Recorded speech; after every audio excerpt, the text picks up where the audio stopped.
Okay. Why didn't anyone jump in and try to stop this?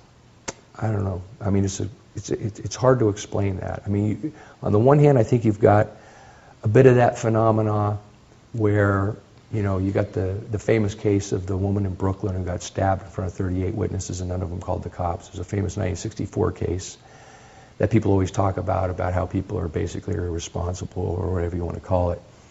A recent book came out called Tipping Point, which studied that whole thing. They went out and interviewed every one of those 38 people and found out it wasn't that nobody called despite 38 people seeing it.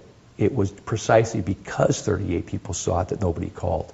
Because everybody else thought if it's happening in broad daylight in front of 38 people, there must be some reason for it.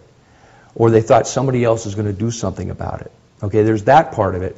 The other part of it is a combination where you have such a level of control put in with this guy and fear, and where nobody can defy him. Because if they do, they're, you know, he's so vengeful, you could be persona non grata for the next 12 years if you ever do anything that indicates that you have an intention that even slightly is in disagreement with any of his intentions. I don't know how to explain it to you. It's the way it's operated. And, you know, working in that area for so many years, you realize that, you know, you could be, you know, the head of the International Watchdog Committee one day, and if you so much as sneezed wrong, he'd have you busting rocks for the next 12 years.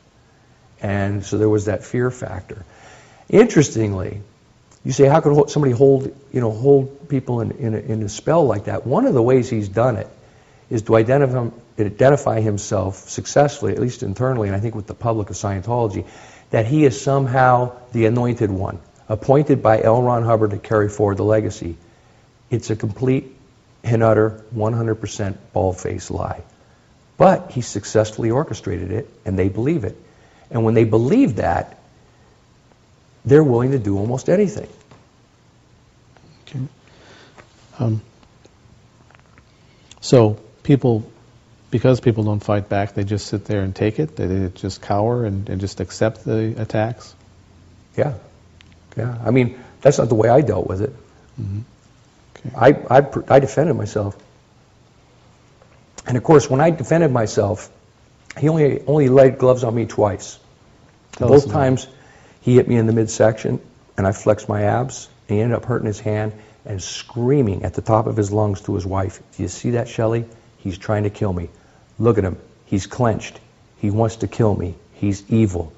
Do you see?" And he's on and on and on and on, and then he blows out of the room. Okay. But he would always do that in private with me. He never did that in front of other people. What would... But to answer your question, yes, they take it.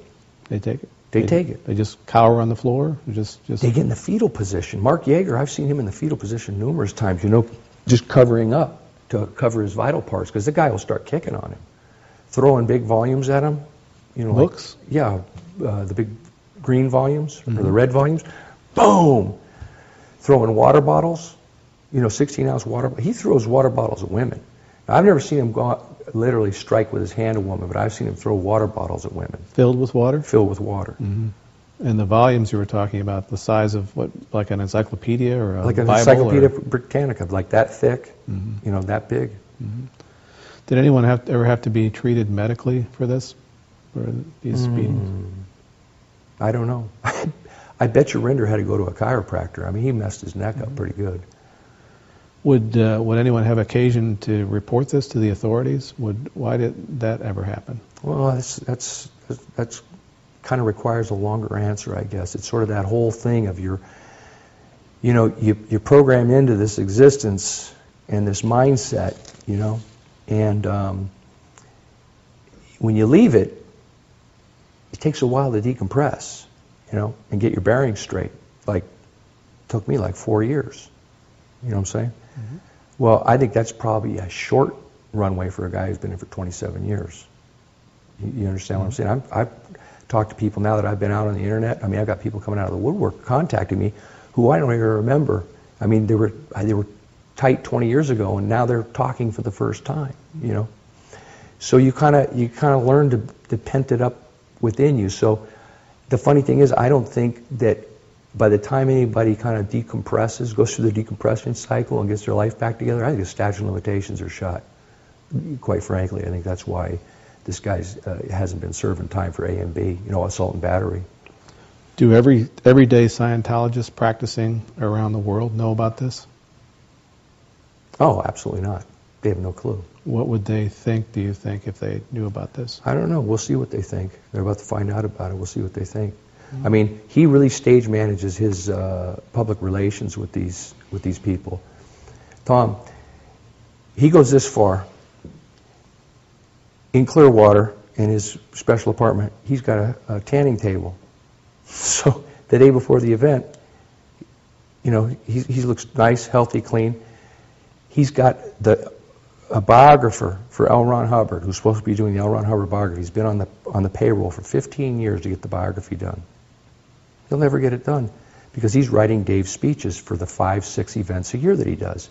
The whole world's about this stage-managed public persona image that he puts out to the public Scientologists.